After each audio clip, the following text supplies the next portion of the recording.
Bismillahirrahmanirrahim.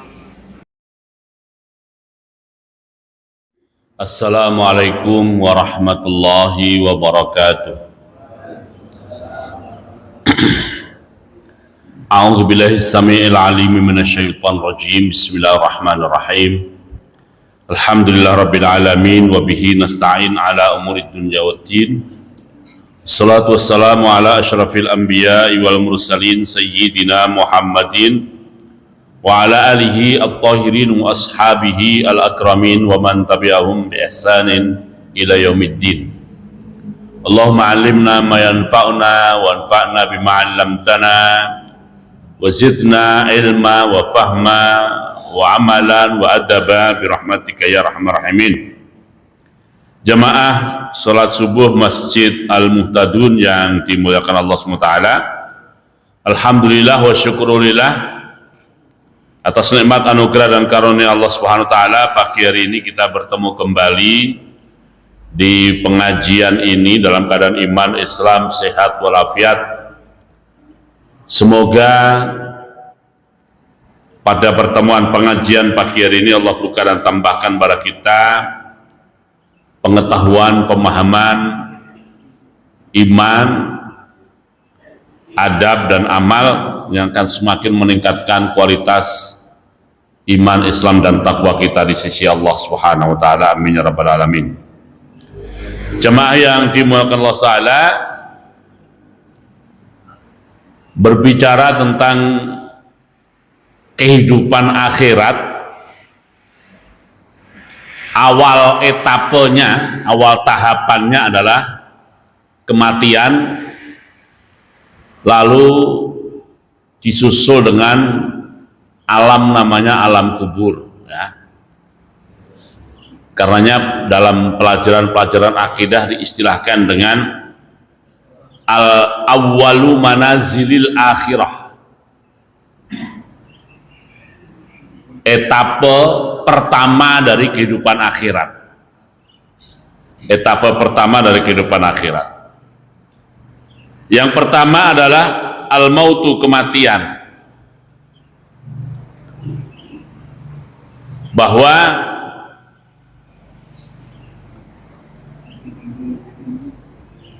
sebelum seseorang memasuki alam namanya alam akhirat, dan akhir dari perjalanan hidup seseorang di dunia, perpisahannya dengan dunia dinamakan kematian. Biasanya kematian itu didefinisikan dengan berpisahnya roh dari badan, ya. Berpisahnya apa? Roh dari badan. Waktu kita berada di alam kehidupan dunia ini disebut hidup karena antara roh dan badan menyatu. Tapi yang dominan adalah fisik dan badannya. Rohnya apa? Rohnya seakan-akan mengikuti. Rohnya seakan-akan mengikuti. Nanti kalau alam kubur, yang dominan adalah roh. Kadang-kadang badannya mengikuti, kadang-kadang, ya, tidak selalu. Nah, kalau alam akhirat nanti rohnya maksimal, badan juga maksimal, sehingga saat mendapatkan nikmat akhirat, nikmat roh juga maksimal, nikmat badan juga maksimal. Dan begitu juga pada saat na'udzubillah min dzalik mendapatkan siksa fisik, mendapatkan siksa juga secara sempurna dan maksimal, dan roh juga mengalaminya secara maksimal. Nah, awal perpisahannya itu, kalau awal pertemuannya adalah pada waktu di alam namanya alam janin, pada saat awal pertama kali ditiupkan roh pada badan. Nah, awal perpisahannya adalah disebut dengan kematian. Sebagian ulama mengistilahkan kematian itu dengan kelahiran. Mati itu adalah apa? Kelahiran. Jadi kata beliau, Seandainya bayi itu bisa bercerita, seandainya bayi bisa bercerita, bayi itu sudah menikmati kehidupan nikmat dan nyaman pada saat masih berada di alam janin. Dia tidak ngapa-ngapain, makanan selalu ready dan tersedia. Setelah mengkonsumsi makanan, ya tentu ada pembuangan. Dia juga tidak ngapa-ngapain, sudah terbuang dengan sendirinya. Nyaman dia di sana. Nah, akhirnya tiba saatnya setelah 9 bulan kira-kira dia harus meninggalkan alam janin untuk memasuki alam namanya alam dunia. Nah, berpisahnya dia dengan alam janin itu adalah kematian dia. Tapi orang mengatakan apa? Kelahiran dia. Kematian dia, kelahiran dia. Nah, begitu juga dengan kata ulama ini ya. Saat manusia sudah merasa nyaman dan nikmat dan kehidupan dunia, tiba ajalnya dia harus meninggalkan dunia ini untuk memasuki alam baru namanya alam kubur. Perpisahannya dengan alam dunia, orang mengatakan kematian, tapi bagi dia adalah kelahirannya di alam kubur. Kelahirannya di alam kubur. Begitu juga nanti pada saat akhir dari alam kubur untuk memasuki alam namanya alam akhirat. Adalah kematiannya di alam kubur dan kelahirannya di alam akhirat. Nah, ulama ini mengatakan demikian untuk menggarisbawahi bahwa kematian bukan akhir dari suatu perjalanan. Untuk mengatakan bahwa kematian bukan akhir dari suatu perjalanan, tetapi itu hanyalah etape saja, tahapan saja yang akan melanjutkan ke kehidupan selanjutnya. Bapak Ibu yang dimuliakan Allah, Al-Quran sendiri mengistilahkan kematian dengan bahasa dha'iqah. Biasa dipakai untuk mau'izah di kematian ya. Kullu nafsin dha'iqatul maut. Dha'iqah. Asal makna dha'iqah itu mencicipi. Apa? Mencicipi. Jadi ya hanya mencicipi gitu loh. Hanya apa? Mencicipi, bukan akhir segalanya. Bukan akhir segalanya. Nah, oleh karena itulah Bapak Ibu yang dimuliakan Allah, karena kematian bukan akhir segalanya, maka dalam memandang kehidupan ini, kita waktu masih di dunia ini, kita harus memandangnya bahwa akan ada kehidupan lanjutan. Akan ada kehidupan lanjutan. Hanya bedanya, kalau alam dunia adalah alam taklif, Allah ngasih tugas, Allah ngasih misi yang harus kita jalankan. Bahasa lainnya adalah ini adalah saatnya kita menanam, saatnya kita menanam. Nanti setelah kematian sudah tidak ada lagi taklif. Yang ada adalah tahapan memetik hasil dari tanaman kita. Memetik dari hasil tanaman kita. Ya, dalam bahasa Indonesia ada peribahasa, ada istilah-istilah yang mengatakan siapa menanam dia memanen, siapa menebar angin dia menuai badai. Ada banyak peristilahan, istilah-istilah itu, tapi biasanya dipahami hanya dunia saja. Maksudnya akhir hayatnya ya dia akan mendapatkan balasan itu. Tapi dalam pandangan Islam, kalaupun tidak sempat memanen di dunia, dan banyak kan begitu, dia akan memanennya mulai dari alam kubur dan akan berlanjut sampai alam namanya alam akhirat. Ya, ini istilah-istilah yang dipakai dalam hadis itu banyak ya. Ada ad-dunya mazra'ah. Mazra'ah itu artinya ladang, tempat kita nanam, tempat kita menanam. Kita dikasih momentum waktu,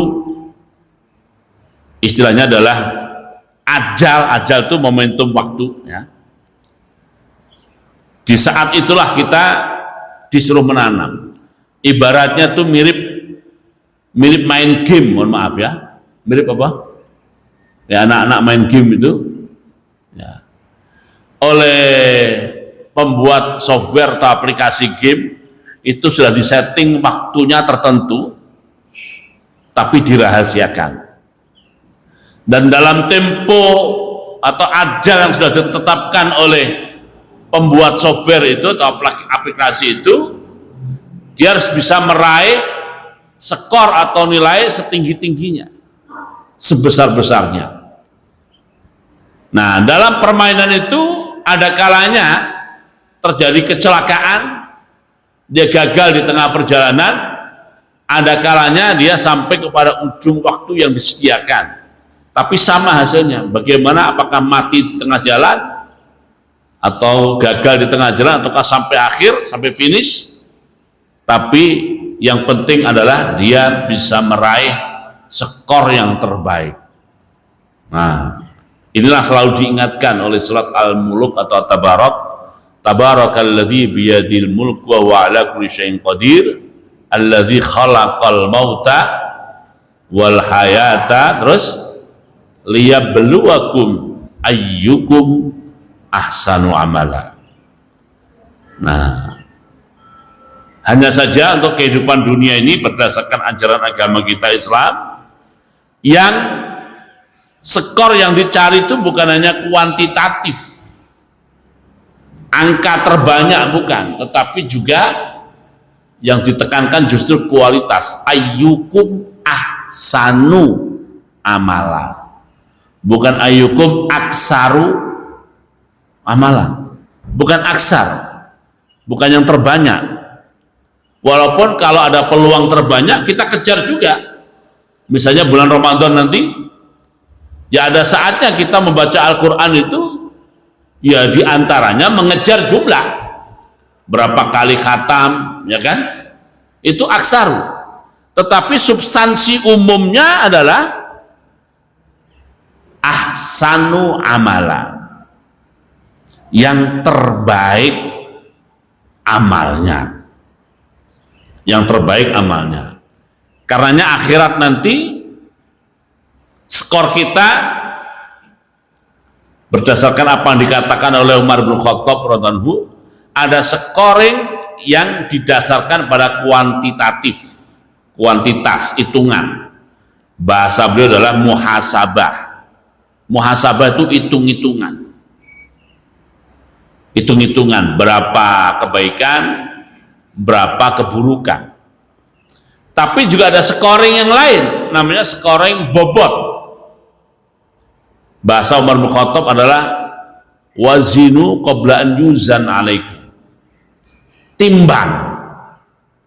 Kadang-kadang yang hitungannya banyak belum tentu bobotnya berat, dan kadang-kadang walaupun kuantitinya sedikit tapi bobotnya bisa besar.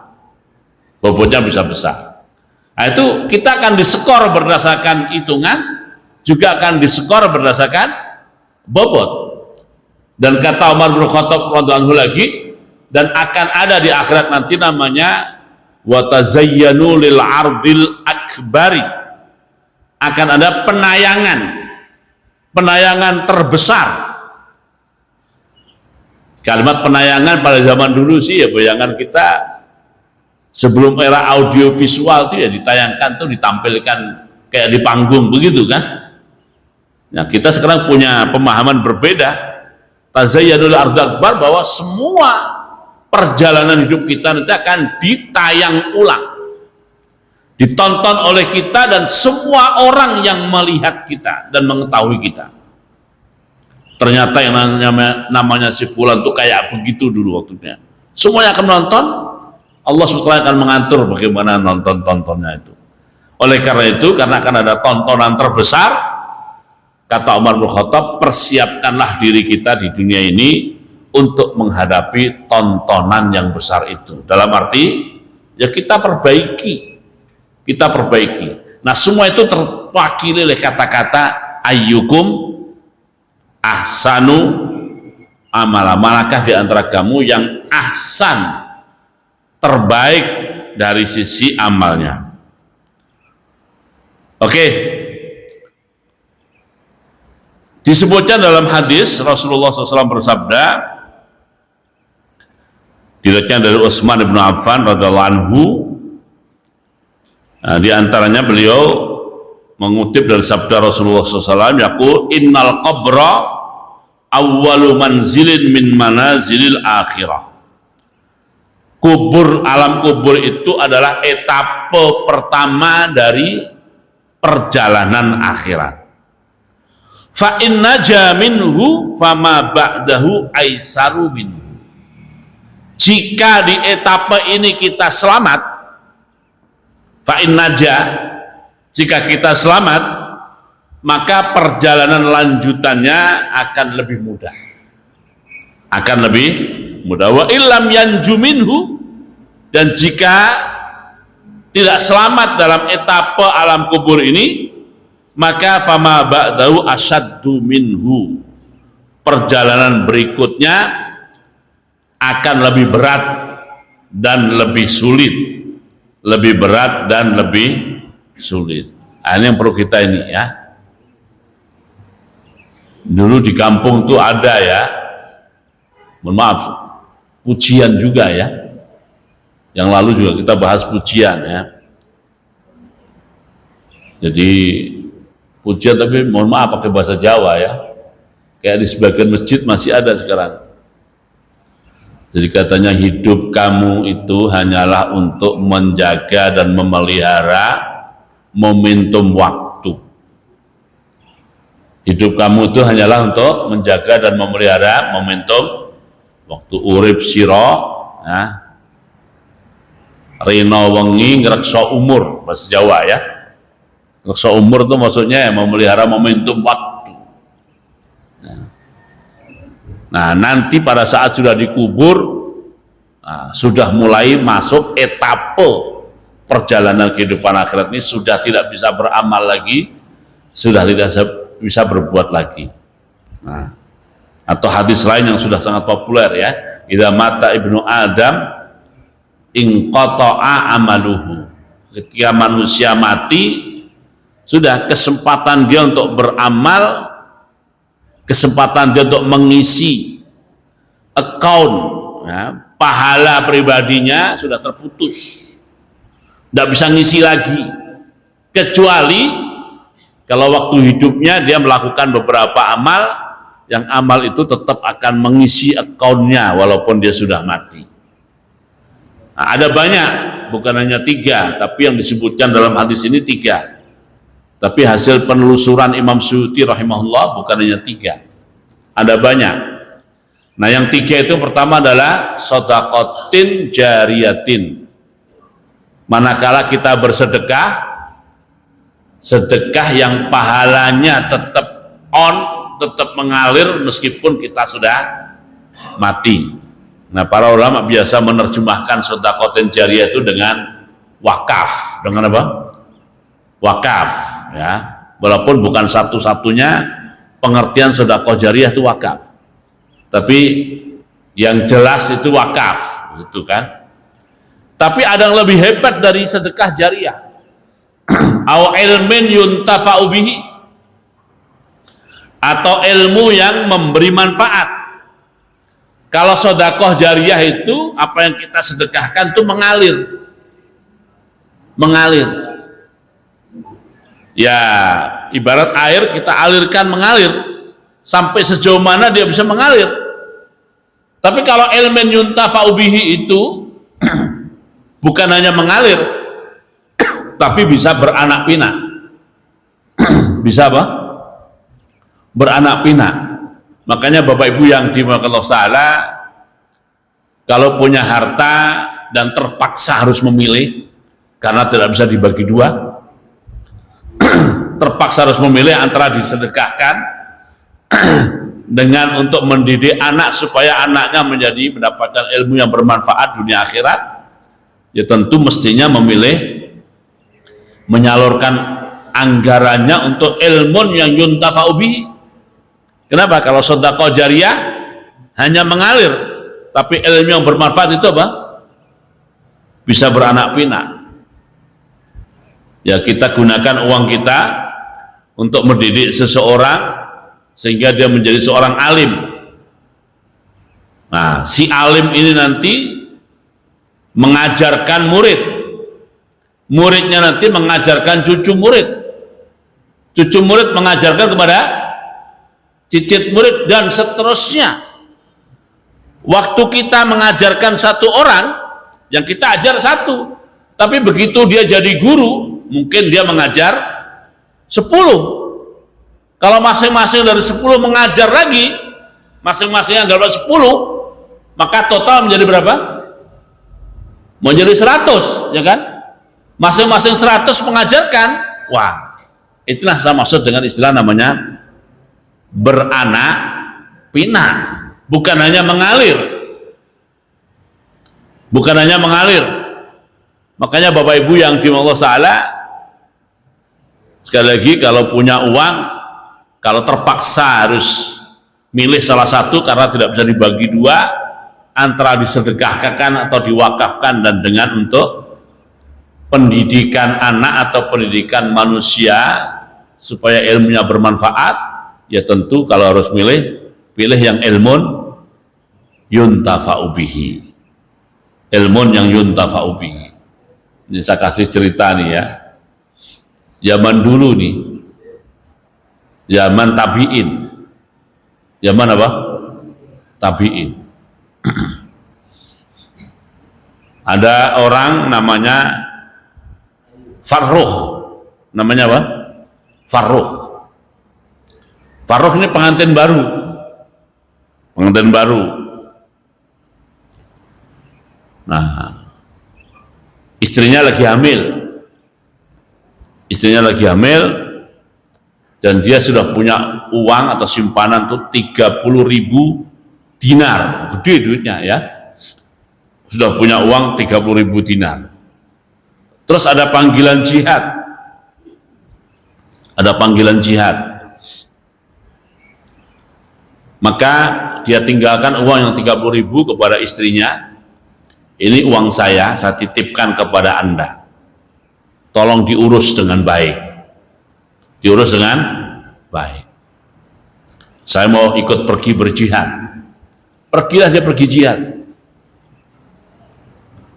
Rupanya berjihadnya tuh di daerah sekarang itu adalah ya Pakistan, Afghanistan situlah. Zaman dulu masih hutan belantara ya kan.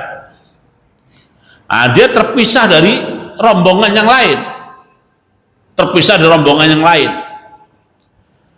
Akibatnya adalah 30 tahun dia tidak pulang. 30 tahun apa? Tidak pulang, 30 tahun. Nah, padahal waktu pergi istrinya hamil. Nah, setelah 30 tahun, ya akhirnya dia pulang. Begitu pulang sampai di Madinah, Madinah sudah berubah pemandangannya. Kan dia seperti lahir kembali. Seperti lahir kembali, ya kan? Walaupun tidak 300 tahun, 30 tahun ya. Dia cari-cari rumah saya dulu yang mana ya gitu ya. Ketemu. Ketemu. Nah, masuklah dia ke rumahnya. Begitu masuk rumah, di rumah itu ada laki-laki lain ya kan, usianya kira-kira 30 tahun. Wah, pikiran dia apa? Ini orang kalau pergi jauh lama nggak ketemu, itu asumsinya itu ya istrinya masih waktu dia tinggalkan dulu. ya, waktu dia tinggalkan dulu. Kan kita suka begitu ya. Di awal mula kita ada komunikasi lewat gadget-gadget sekarang itu kan, lalu bikin reuni. Kita bayangkan teman-teman kita itu adalah teman waktu SMA, padahal sudah apa? Udah kakek-kakek ya kan? Oh, janjian lah ya. Kita mau reuni nanti samperin saya di alamat sini. Kita tunggu di halte. Kata yang jemput udah berkali-kali lewat halte itu, temennya yang SMA itu belum kelihatan, ya kan? Udah muter situ belum ada, muter lagi belum ada. Telepon, mana katanya kamu sudah sampai? Nggak sampai. Saya sudah, kita bertiga katanya. Kita bertiga sudah nunggu di sini sejak setengah jam lalu. Kata yang ditelepon, saya juga udah ngiterin situ, udah beberapa kali, nggak ada teman saya itu, ya kan? Nah, pikiran dia temennya apa? Teman SMA, ya kan? Padahal dia sendiri juga udah kakek-kakek, ya kan? Nah, temennya juga kakek-kakek juga, ya. Kata dia, ada memang di situ di halte itu 3 orang kakek-kakek. Nah, itu kita itu katanya. Orang kan suka lupa. Pertama reuni dikira reuni SMA, pada reuni kakek-kakek, ya kan? Nah, ini juga begitu. Farruh pulang, dia masih punya asumsi istrinya adalah waktu dia tinggalkan. Ternyata di rumah ada laki-laki lain, mau bertengkar lah, ya kan? Kata laki-laki yang di rumah, ini ada laki-laki lain main nyelolong masuk aja. Siapa dia, ya kan? Ya kan nggak pernah tahu, dia dulu belum lahir, ya kan? Kata yang masuk, ini rumah saya, kenapa ada laki-laki lain? Saya belum pernah menceraikan istri saya. Nah, gitu. Walaupun sudah 30 tahun, ya kan? Ini cerita zaman itu. Ribut lah, hampir berkelahi. Yang satu membela kehormatan keluarga, alasannya. Yang satu juga membela kehormatan, ribut. Begitu ribut-ribut, ya nenek-nenek dari dalam keluar. Nenek-nenek keluar kan? Ada apa ribut-ribut ini? Begitu dilihat, stop katanya. Nah, anaknya namanya Robi'ah, stop, itu bapak kamu. Nah, terus ngomong kepada suaminya, Farruh, jangan ribut, itu anak kamu. Anak udah 30 tahun, ya kan? Dia lupa bahwa perginya udah 30 tahun. Udahlah, clear akhirnya, ya. Begitu clear, istirahat, capek dari perjalanan jauh. Menjelang subuh dia pergi ke Masjid Nabawi, sholat di Masjid Nabawi. Selesai sholat Masjid Nabawi, di Masjid Nabawi ada pengajian. Jamaahnya banyak banget, jamaah pengajiannya banyak banget. Nah, dia dapat bagian belakang karena dia nggak tahu kalau ada acara pengajian. Ini 30 tahun yang lalu soalnya dia, ya kan? Belum update ya. Dilihat siapa yang ngisi pengajian gitu, nggak tahu dia. Nggak kelihatan. Nah, pengajian selesai dia pulang. Kebetulan waktu mau berangkat ke masjid, Farruh ini bertanya kepada istrinya, saya dulu waktu pergi kan meninggalkan uang 30.000 dinar. Bagaimana ceritanya duit itu? Maksudnya masih ada nggak gitu kan? Nah, kata istrinya, udah pergi masjid dulu, sholat dulu, ntar kita omongin lagi. Nah, begitu pulang, suaminya nanya, itu tadi ada pengajian, jamaahnya muridnya banyak banget, ya kelihatan siapa ngisi itu. Kata istrinya, kalau menurut kamu, seandainya duit 30.000 dinar itu habis untuk menghasilkan orang yang mengisi acara pengajian itu, kamu ikhlas gak? Kamu ikhlas gak? Ya ikhlas lah. Ya sudah kalau gitu, kata istrinya. Mungkin kalau bahasa kitanya udah sarapan dulu, kita tunggu. Nah, begitu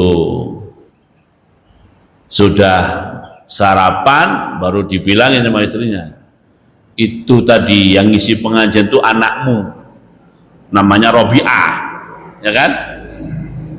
Dan 30.000 itu ya sudah ludes. Ya 30.000 untuk 30 tahun itu kurang ya Pak ya. 1 tahun cuma 1 keping berarti kan. Terus maaf ya, 30.000 berarti 30 tahun ya kan. Wow. Udah habis ludes itu. Tapi kalau untuk itu gimana? Kamu puas nggak? Ikhlas nggak? Ya ikhlas, puas. Sudah.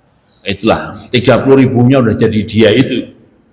Nah, itulah namanya Rabi'ah, salah seorang guru dari Imam Malik. Salah seorang guru dari Imam Malik rahimahumullah jami'ah. Terkenal dalam kitab-kitab fikih itu dengan istilah Rabi'ah Ar-Ra'yi. Rabi'ah apa? Ar-Ra'yi, yaitu dia mengajar agama, terutama fikih. Kalau dia tidak menemukan dalil tekstual dari Al-Quran, kalau dia tidak menemukan dalil tekstual dari hadis, maka dia akan menggunakan ra'yi. Ra'yi itu maksudnya hasil ijtihad dia. Nah, karena sering menggunakan ra'yi, maka terkenal dengan istilah Rabi'ah Ar-Ra'yi. Dan ra'yunya itu sangat bagus, ya kan? Maka ya Rabi'ah Ar-Ra'yi itu bukan mencela tetapi memuji. Nah, itu 30.000 dinar jadi dia. Ya, maka kata Faruh, ya udahlah hilang nggak apa-apa 30.000, ya kan? Tapi sudah menjadi dia, muridnya banyak. Salah seorang dari mereka namanya Imam Malik. Jadi Rabi'ah ini lebih senior dari Imam Malik. Padahal Imam Malik ini seniornya Imam Syafi'i. Dan Imam Syafi'i itu seniornya Imam Ahmad. Jadi generasi zaman itulah. Nah, itu contoh ilmu apa? Ya, insya Allah atau semoga menjadi contoh ilmun yuntafa'u bihi. Dan banyak ya. Jadi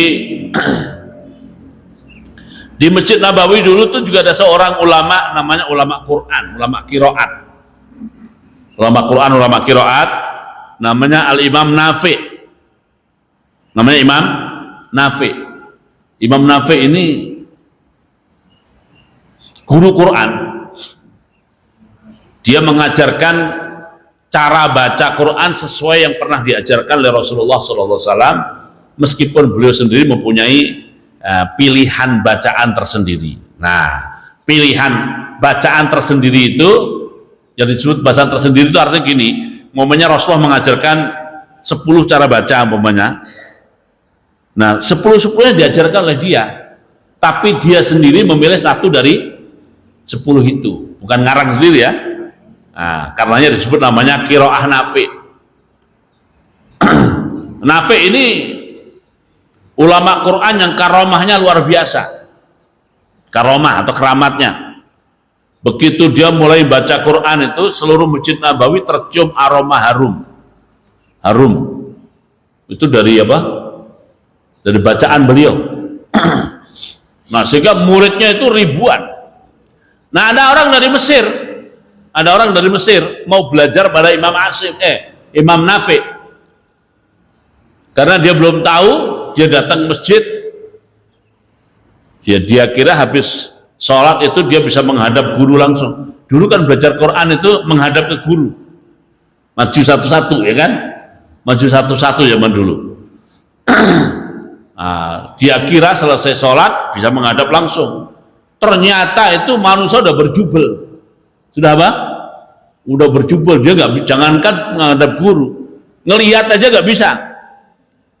Nah, akhirnya wah, udah jauh-jauh dari Mesir, jalan kaki dia dari Mesir sampai di Madinah, mosok nggak jadi belajar. Akhirnya dia kurangi makan, dia kurangi minum. Kurangi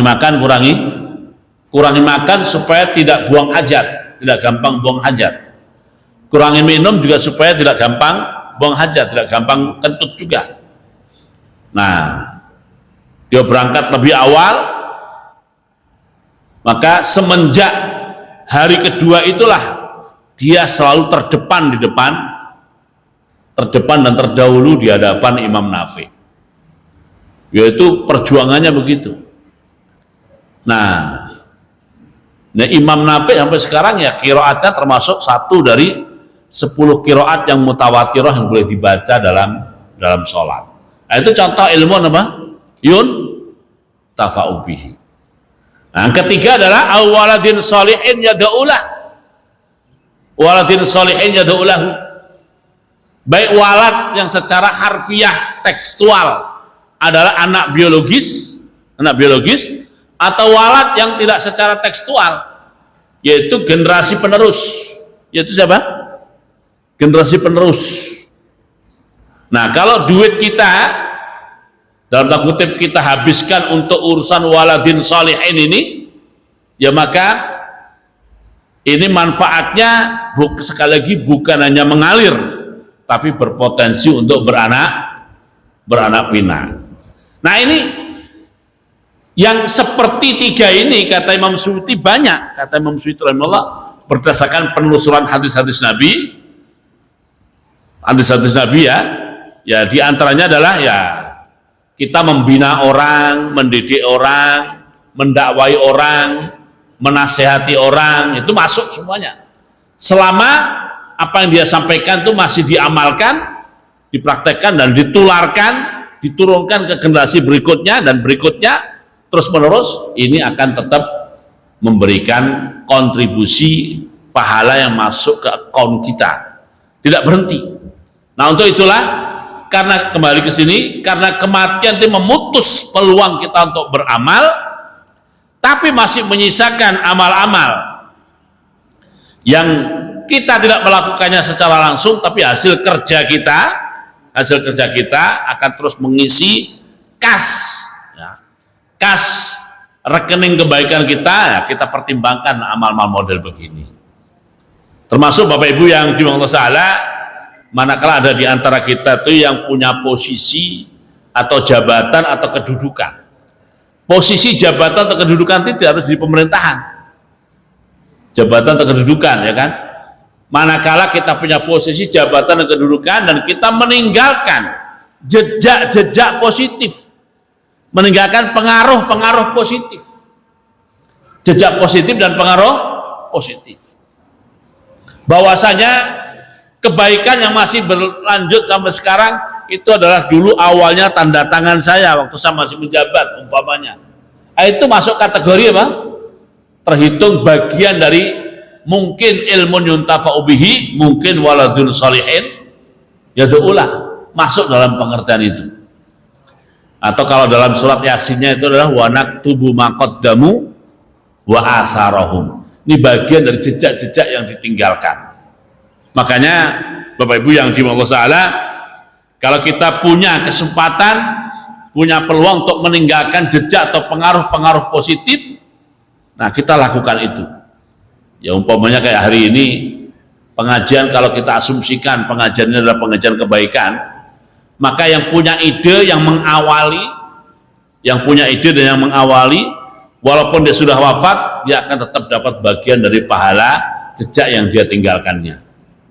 Tapi kan pengajian itu juga berpotensi mati suatu saat. Berpotensi apa? Mati suatu saat, benar nggak? Banyak pengajian yang tutup juga, ya kan? Nah, kita ikut hadir, kita ikut terlibat untuk terus menghidupkan pengajian ini, itu juga insya Allah bagian dari jejak-jejak atau pengaruh-pengaruh yang kita tinggalkan. Jejak-jejak atau pengaruh-pengaruh yang kita tinggalkan, semoga semua itu nanti tetap mengisi rekening pahala kita di sisi Allah Subhanahu wa Ta'ala. Oke, itu alam kubur ya, dan kematian. Kematian dulu, kematian sebagai awal manazil akhirah. Yang kedua adalah alam kubur. Nah, di alam kubur ini Bapak Ibu yang dimuliakan Allah, paling tidak yang akan kita bahas adalah tentang bahwa alam kubur itu ada namanya fitnah kubur, dan ada namanya azab kubur, dan ada namanya kenikmatan di alam kubur. Ada namanya apa? Fitnah kubur, ada namanya azab kubur, dan ada namanya kenikmatan di alam kubur. Fitnah kubur itu apa maksudnya? Ini kan kalau kita duduk tahiyat itu, kalau kita duduk apa? Tahiyat setelah innaka hamidun majid, itu kan disunatkan berdoa. Makanya imam juga kalau jamaahnya seperti jamaah kita ini mutadun yang bukan orang lalu lalang lewat, kalau masjidnya masjid pinggir jalan, masjid umum yang banyak orang mampir, banyak orang singgah, imam sebaiknya memang mempersingkat pelaksanaan sholatnya, bacaan surat setelah Fatihah, bacaan doa iftitahnya ya standar-standar saja, termasuk doa setelah innaka hamidum majid standar saja. Kenapa? Jamaahnya banyak orang yang punya hajat, nanti dia panik kalau panjang-panjang, ya kan? Panik. Tapi kalau masjidnya itu istilah fikihnya adalah jamaah mahsurin, relatif eksklusif gitu ya. Relatif apa? Eksklusif ya, jamaahnya itu aja. Mereka sudah niat sholat berjamaah, tidak akan pulang kecuali setelah waktu sholat duha mulai, kan? Itu namanya jamaah eksklusif. Nah kalau kayak begitu ya disepakati saja, misalnya bacaan setelah sholatnya yang kira-kira 1 halaman umpamanya, sepakat ya, yang mahsurin itu sepakat saja. Nah, nanti juga setelah innaka hamidum majid tidak langsung salam, tapi baca doa-doa tambahan gitu ya, sujudnya juga dilamain dikit gitu. Nah di antara doa tambahan adalah Allahumma inni a'udzubika min azabil qabri wa min fitnatil mahya wal mamat, dan juga wa min fitnati al-masih ad-dajjal ya. Ada doa-doa supaya kita terbebaskan di antaranya dari fitnah kubur, fitnah kehidupan, fitnah kematian, fitnah masih dajjal, dan juga dari kubur. Begitu juga waktu kita mendoakan mayit, sholat mayit juga lindungi dia dari fitnah kubur dan juga dari azab kubur. Jadi ada istilah namanya fitnah kubur. Apa itu fitnah kubur? Yang dimaksud dengan fitnah kubur adalah orang yang meninggal dunia nanti setelah dikubur akan datang kepadanya malaikat yang akan bertanya kepada dia. Malaikat yang akan bertanya tentang dia dengan beberapa pertanyaan. Pertanyaan tentang siapa Tuhannya, pertanyaan tentang apa agamanya, dan pertanyaan tentang Nabi Muhammad atau tentang nabinya. Makanya di antara wirid kita, wirid harian kita pagi dan sore adalah kita mengatakan raditu billahi rabba wa bil islami dina wa bi Muhammadin sallallahu alaihi wasallam nabiyyan wa rasula. Itu kan semacam mendoktrin diri, kan? Wirid itu kita baca untuk mendoktrin diri kita supaya mantap bahwa raditu billahi rabba, aku ridho Allah sebagai Tuhanku, wabil islami dina, dan aku ridho Islam sebagai agamaku, wabi Muhammadin sallallahu alaihi wasallam nabiyyan rasulah, dan aku ridho Muhammad ibnu Abdillah sebagai nabi dan sebagai. Nah, itu kita baca pagi, kita baca sore untuk mendoktrin diri kita agar itu betul-betul tertanam kuat dalam diri kita, sehingga pada saat terjadi fitnah kubur ditanya oleh malaikat, ya, kita akan lolos dari fitnah itu. Nah, apa itu fitnah? Fitnah itu ujian, Pak. Fitnah itu apa? Sebenarnya fitnah itu memang maknanya ujian. Cuma dalam bahasa Indonesia saja fitnah itu berubah menjadi cerita yang tidak benar tentang diri kita. Kamu jangan memfitnah saya, maksudnya membuat cerita tentang saya tidak benar. Ya, aslinya fitnah itu ujian. Aslinya fitnah itu apa? Ujian. Ya. Nah, ini di banyak orang suka bikin pertandaan urusan fitnah kubur ini ya.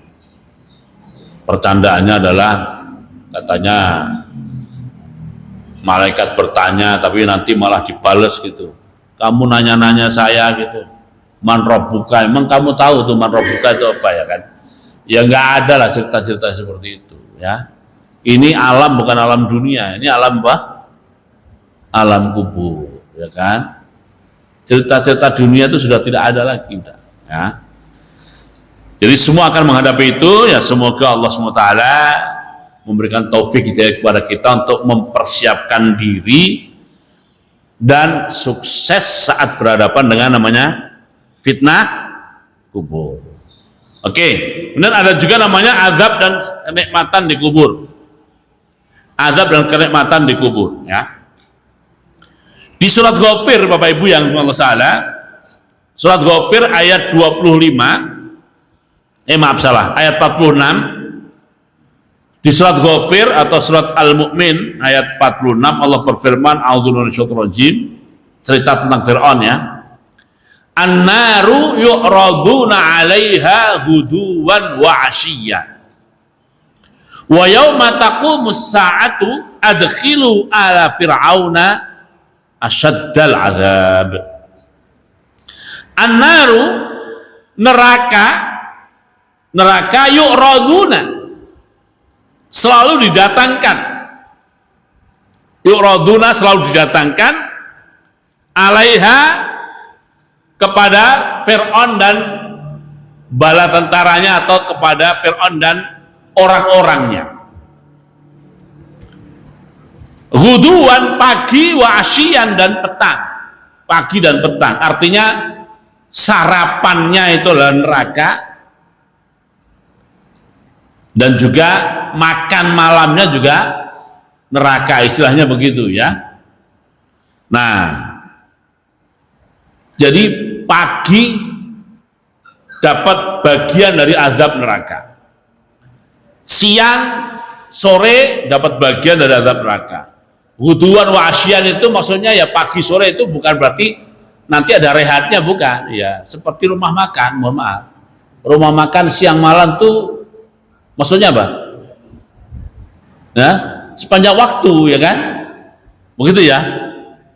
Siang malam itu bukan berarti hanya pagi doang, breakfast, bukan begitu pengertiannya, tapi sepanjang waktu. Jadi sepanjang waktu Fir'aun dan orang-orangnya, pengikut-pengikutnya selalu mendapatkan bagian dari neraka, bagian dari azab neraka. Lalu Allah berfirman, wa yauma taqumus saah, dan ketika kiamat sudah terjadi, ketika kiamat sudah terjadi, maka muncullah perintah Allah, titah Allah SWT kepada para malaikat agar adkhilu ala fir'auna asyaddal azab, agar masukkan Fir'aun dan orang-orangnya itu ke dalam azab yang sangat berat.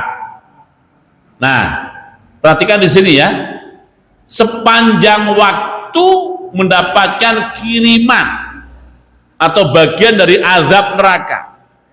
Ketika kiamat disuruh memasukkan ke azab yang lebih berat. Ini maksudnya apa? Ya, para ulama mengatakan berdasarkan pemahaman sejak generasi salafus saleh bahwa itulah azab kubur sebelum azab akhirat.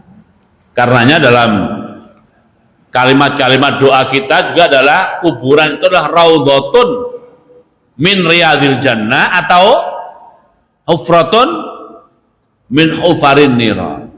Kubur itu ada kemungkinan adalah taman dari surga atau kubangan dari neraka. Na'udzubillah min dzalik. Kubangan dari neraka ya. Ini diantaranya adalah ayat ya. Diantaranya adalah ayat yang menjadi dasar dan pandangan para ulama Ahlus Sunnah wal Jamaah bahwa ada namanya azab kubur. Dan pemahaman seperti ini dikuatkan oleh hadis-hadis sahih yang secara makna, hadis-hadis sahih yang secara makna nilai dan tingkatannya mutawatir. Secara makna tingkatannya mutawatir.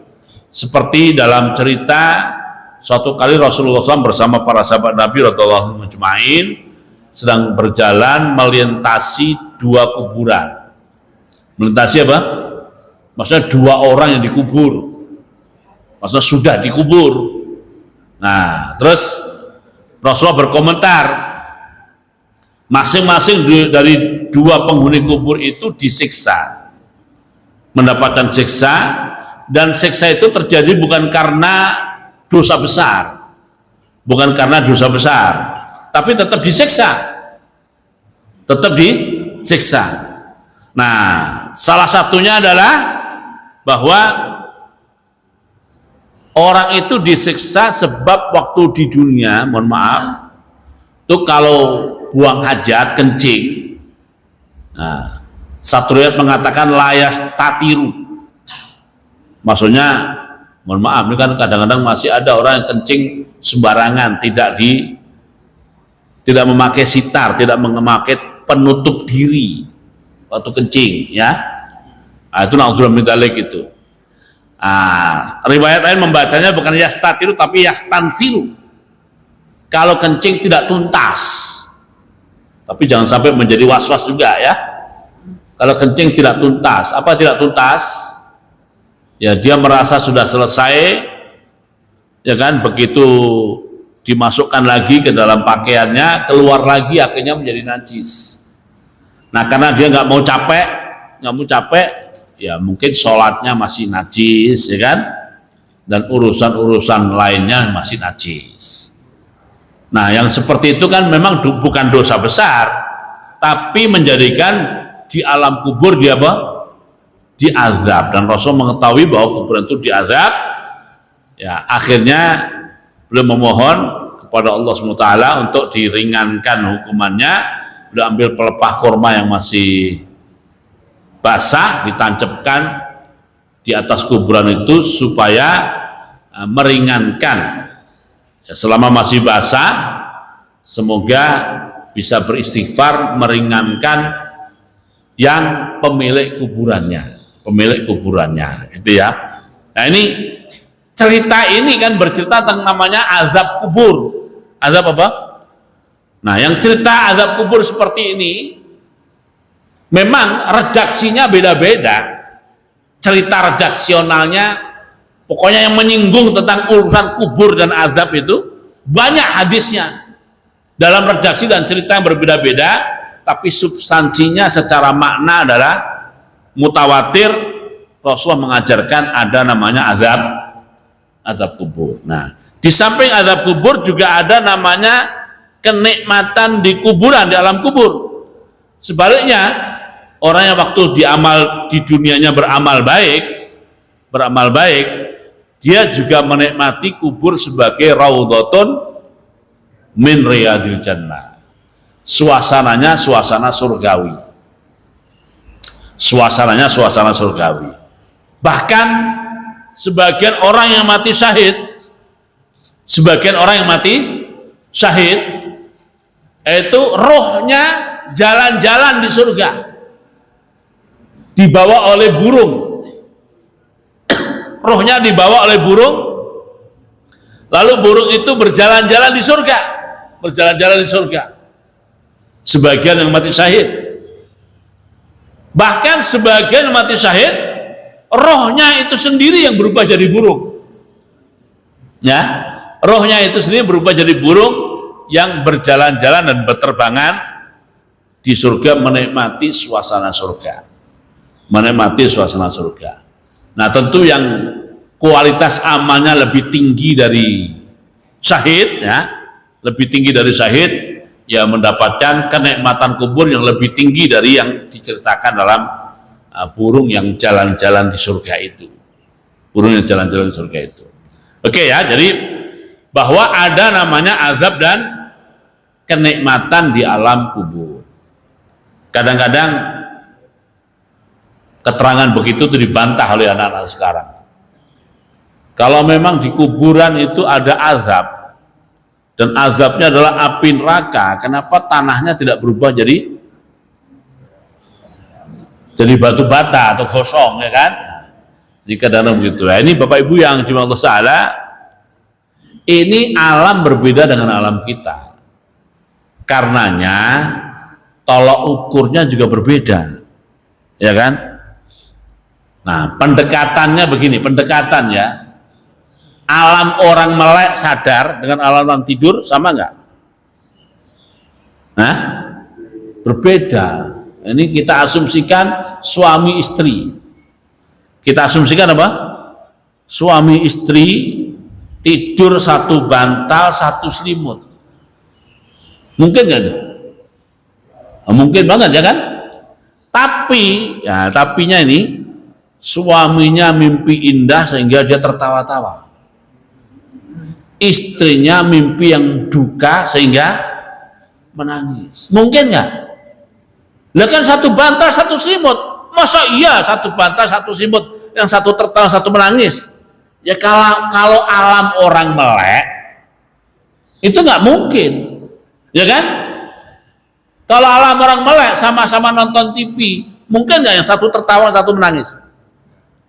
Itu alam orang melek kan? Tapi kalau alam orang tidur ya bisa. Itu baru alam orang tidur, ya kan? Tolok ukurnya sudah apa? Udah berbeda. Nah, alam dunia dengan alam kubur tentunya juga tolok ukurnya berbeda. Azab itu sekali lagi bukan utamanya bukan pada fisik, walaupun kadang-kadang terjadi. Walaupun apa? Kadang-kadang terjadi. Para penggali kuburan itu kadang-kadang menemukan posisi tulang belulangnya itu posisi duduk. Kadang-kadang ya, tidak selalu. Nah, jadi begitu melihat posisi tulang belulang ini bukan posisi orang tidur nih. Posisinya adalah posisi apakah dia hidup lagi terus apa? Terus duduk gitu, ya kan? Nah, ya di antara keterangannya adalah bahwa dia didudukkan oleh para malaikat, lalu ditanya dan diazab oleh malaikat, ya kan? Tapi itu tidak selalu, tapi itu tidak apa? Tidak selalu. Yang mengalaminya utamanya adalah apa ya? Rohnya. Yang mengalaminya adalah rohnya. Gitu ya. Baik mengalami azab ataupun mengalami nikmat, ya. Oke, Bapak Ibu yang dimuliakan Allah Ta'ala, ya.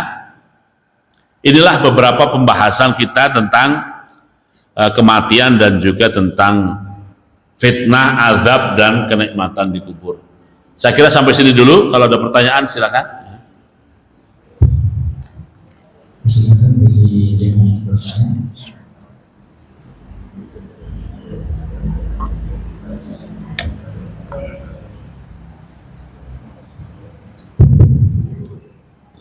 Terima kasih atas pemaparannya. Pertanyaan yang pertama, saya mendapatkan sebuah penjelasan bahwa kondisi azab kubur itu begitu mengerikan sampai si mayat itu berharap agar segera masuk neraka saja. Apakah itu benar tidak? Dan penjelasannya seperti apa kok bisa sampai seperti itu? Yang kedua, kaitan antara alam kubur dengan alam akhirat. Apakah syafaat itu hanya berlaku di alam akhirat atau juga di alam kubur? Kemudian apakah orang yang dikubur itu mendapat azab? Mungkin nggak di akhirat itu bisa masuk surga? Terima kasih. Ya, terima kasih ya.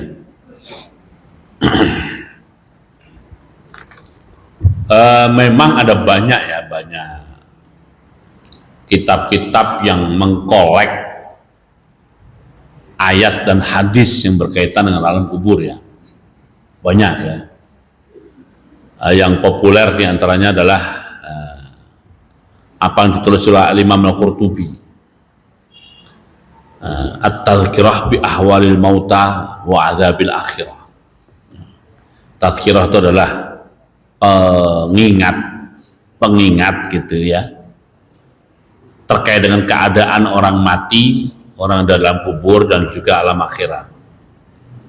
Saya nggak tahu itu sudah diterjemahkan atau belum begitu ya. Al-Imam Al-Qurtubi, Abu Abdillah Al-Qurtubi rahimahullah. Dan Imam Suyuti rahimahullah itu mempunyai banyak kitab-kitab kecil berkaitan dengan urusan kuburan ini. Yang banyak beredar di masyarakat dan banyak terjemahannya itu adalah namanya kitab Daqaiqul Akhbar. Namanya apa?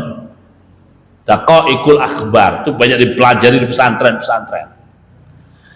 Karenanya banyak terjemahannya itu. terjemah dari Daqaiqul Akhbar. Sayangnya memang kitab Daqaiqul Akhbar itu ditulis oleh penulis yang tidak ahli dalam ilmu hadis atau kurang ahli dalam ilmu hadis, sehingga isinya itu ya campuran, ada hadis sahih, ada hadis dhaif, dan juga hadis maudhu bahkan.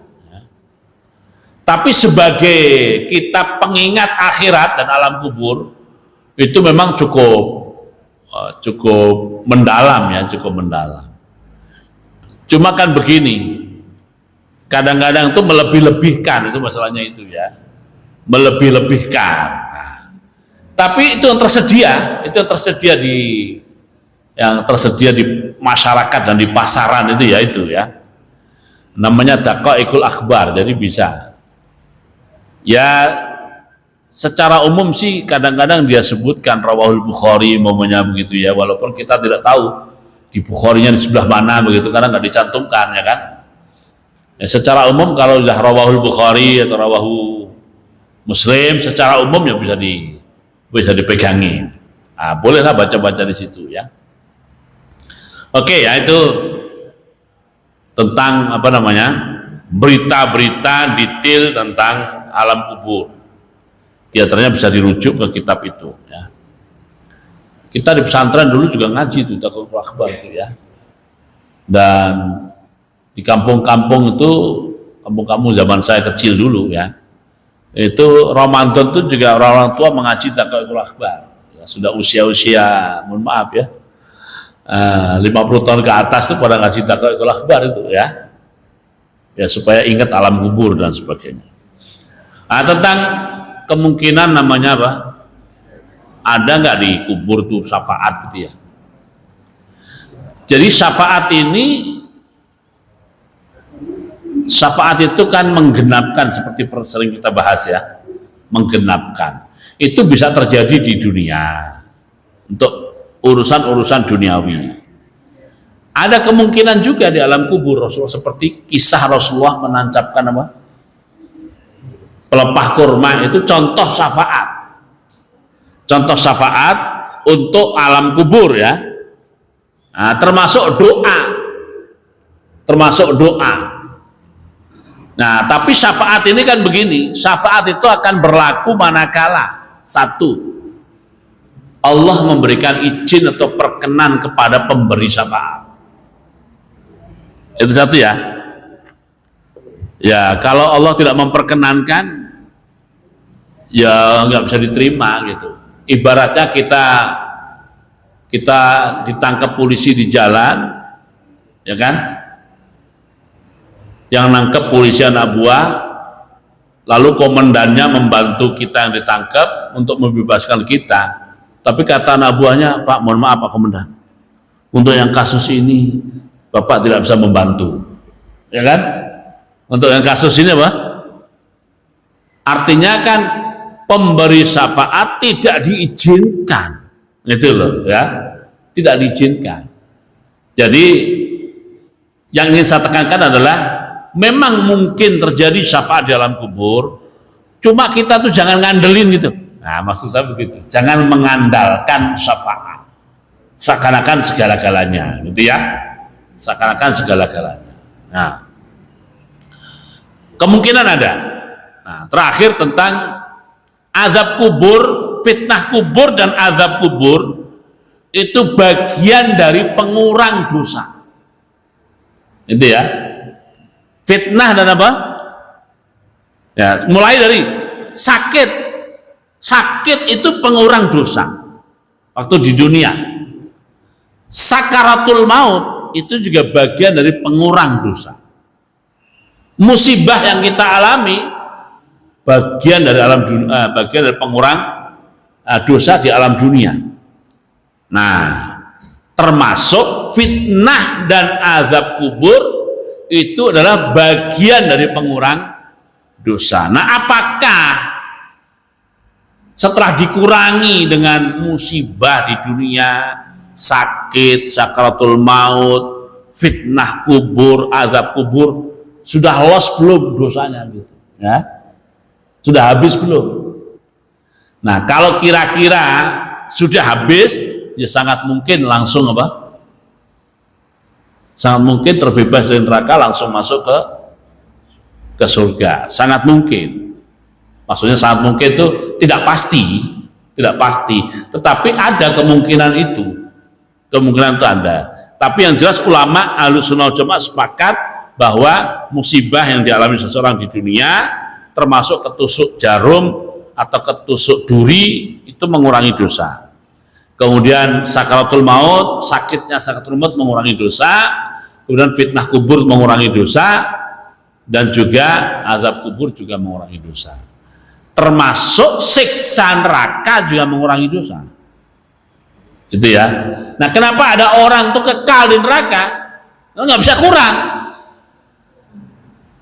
Nggak bisa apa? Ya ibaratnya tuh begini. Kalau yang namanya arang atau batu bara, ya kan? Tapi asumsinya ada batu bara akhirat, arang akhirat. Dibakar ya tetap nyala terus, ya kan? Dibakar tetap apa? Ya karena dia memang bahan bakar. Dia memang bahan bakar. Beda dengan besi yang berkarat. Besi yang apa? Begitu dibakar, lapisan karatnya lama-lama angus, yang tersisa banyak. Besinya nggak terbakar. Atau emas dipanaskan sepanas-panasnya. Emas dipanaskan itu bahasa Arabnya, mohon maaf, emas difitnah. Itu bahasa Arabnya ya. Emas apa? Jadi kalau emas difitnah, berarti dibakar ya kan? Dibakar itu ya namanya emas, tetap emas. Nah, iman itu emas. Iman itu apa? Emas. Amal soleh itu emas. Tapi keburukan, dosa dan maksiat itu karak atau kotoran. Nah, pada saat orang beriman dan beramal soleh masuk ke neraka, itu untuk membakar karat-karat dan kotoran-kotorannya. Emasnya masih utuh. Nah, begitu karat kotoran habis bersih, ya dia akan dipindahkan ke surga. Insya Allah ya. Jadi kalau pertanyaan tadi bisa nggak? Kalau teorinya mungkin, tapi apakah akan terjadi? Wallahu alam. Itu kan kalau dunia perdebatan itu adanya mungkin secara logika, adapun faktualnya wallahu alam. Faktualnya wallahu alam. Gitu ya. Oke, cukup insyaallah. Ada lagi? Silakan, Mas. Kalau ini bukan mas ini ya. Mas Abang. Assalamualaikum Ustaz. Assalamualaikum warahmatullahi wabarakatuh. Yang pertama, setiap yang bernyawa kan akan mengalami kematian.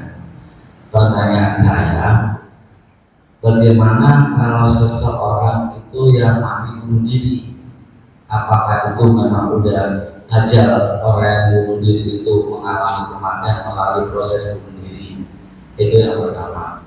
Yang kedua, mengenai orang yang terbunuh, apakah memang orang yang terbunuh ini sudah ajalnya dia harus terbunuh, dan bagaimana dosanya orang yang mati karena bunuh diri? Terima kasih Pak Ustaz. Assalamualaikum. Assalamualaikum warahmatullahi wabarakatuh. Ya, jawaban singkatnya itu gini. Ta'addadatil asbab wal mautu wahid. Mati itu sebabnya macam-macam. Tapi ya mati ya kan. Sebab macam-macam ya. Dan kematian itu adalah berakhirnya ajal. Nah, bahasanya ketika tiba ajalnya itu maksudnya ya ajal itu tempo sebenarnya, makna ajal itu tempo. Kapan habisnya gitu kan. Nah, jadi apapun sebab kematiannya, begitu mati artinya ajalnya habis. Ajalnya datang gitu. Nah, itu nanti pasti urusannya dengan qada dan qadar ya. Qada dan qadar. Jadi ajal itu adalah batas yang disediakan, makanya Rasulullah membuat gambar kan. Gambar tentang ajal itu dia membuat garis kotak begitu segi empat ya. Inilah ajal. Kotak itu adalah ajal. Terus di tengahnya beliau membuat garis masuk di kota, keluar kota. Itu namanya angan-angan dan keinginan. Apa? Angan-angan dan keinginan itu ya masuk dalam ajal, bahkan bablas keluar dari ajal. Tapi angan-angan dan keinginan akan terhenti di mana? Terhenti di kota yang telah disediakan. Nah, kota itu ya kalau boleh disebut itulah qada, itulah takdir ya. Itulah ajal juga. Nah, putusnya itu karena apa? Tidak penting. Putusnya karena apa? Tidak penting dalam konteks ajalnya ya. Ya pokoknya kalau sudah ajalnya habis, ya udah habis di situ, di kotak itu. Sebab ini faktor lain. Sebab ini faktor lain, gitu ya. Mati karena tertabrak, mati karena tenggelam, mati karena bunuh diri, mati karena dibunuh orang, mati karena dimakan binatang buas dan lain sebagainya. Itu sebab. Semuanya sebab, dan semua sebab ini tidak bertentangan dengan ajal, karena ajal itu rahasia, nggak ada yang tahu. Ya kalau tahu orang antisipasi kalau tahu ya kan. Nah, ajal itu rahasia ilahi.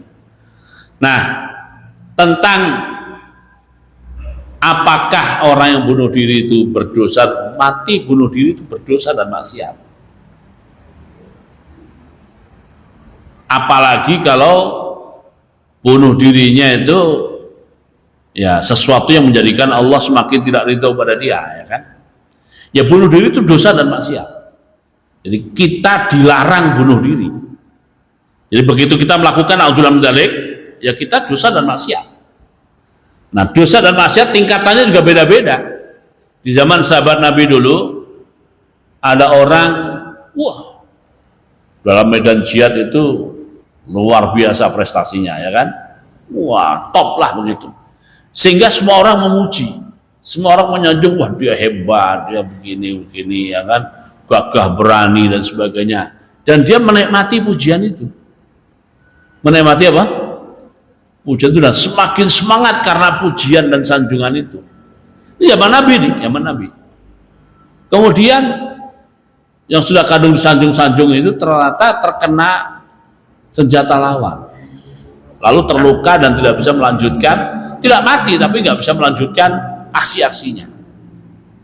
Nah, waktu dia gesit itu semua orang memuji, wah, insya Allah dia min ahli jannah, gitu ya, insya Allah termasuk ahli surga, itu luar biasa. Rasulullah bersabda mengomentari yang berkomentar itu, huwa finnar, dia bukan ahli jannah, dia neraka dia. Padahal lahiriahnya luar biasa gitu kan. Sampai akhirnya dia terluka, begitu terluka dia malu, maksudnya masuk malu gengsi ya. Pride-nya itu, gengsinya terkena gitu, nggak siap dia cari tempat yang gak sepi, dia bunuh diri. Dia bunuh diri. Nah, itulah bunuh diri dalam konteks itu yang dikomentari oleh Rasulullah dengan di neraka. Dosa, bunuh diri itu dosa dan maksiat. Ya, dengan cara apapun, ya, dengan cara apapun ya, kan macam-macam sekarang, mungkin canggih orang bunuh diri sekarang, ya kan? Ya, naudzubillah min dzalik. Semoga Allah lindungi kita semuanya dari berbagai dosa dan maksiat, dan Allah berikan taufik kepada kita untuk bisa melakukan amal soleh, khususnya adalah amal soleh di akhir ajal dan akhir usia kita. Ya, amin. Oke, ada lagi? Cukup ya? Kita tutup kalau begitu dengan doa bersama. Allahumma shalli ala sayyidina Muhammad wa ala sayyidina Muhammad ma shallaita ala sayyidina Ibrahim wa ala sayyidina Ibrahim wa barik ala sayyidina Muhammad wa ala sayyidina Muhammad ma barakta ala sayyidina Ibrahim wa ala sayyidina Ibrahim fil alamin innaka Hamidum Majid. Rabbana la tu'akhidhna in nasina aw akhtana rabbana wa la tahmil alaina isran kama hamaltahu ala alladziina min qablina. Rabbana wa la tuhammilna ma la taqata lana bih wa'fu 'anna waghfir lana warhamna anta maulana fansurna 'alal qaumil kafirin. Rabbana la tuzigh qulubana ba'da idh hadaytana wa hab lana min ladunka rahmah innaka antal wahhab. Rabbana innaka jami'un nas liyaumin la raiba fihi innaka la tukhliful mi'ad. ربنا ظلمنا أنفسنا وإن لم تغفر لنا وترحمنا لنكونن من الخاسرين اللهم حبب إلينا الإيمان وزينه في قلوبنا وكره لنا الكفر والفسوق والعصيان واجعلنا من الراشدين اللهم اجعلنا هداة مهتدين هادين مهديين غير ضالين ولا مضلين برحمتك يا أرحم الراحمين اللهم اهدنا واهدي بنا واجعلنا سببا لمن اهتدى ربنا آتنا من لدنك رحمة وهيئ لنا من أمرنا رشدا ربنا آتنا في الدنيا حسنة وفي الآخرة حسنة وقنا عذاب النار سبحان ربك رب العزة عما يصفون وسلام على المرسلين والحمد لله رب العالمين السلام عليكم ورحمة الله وبركاته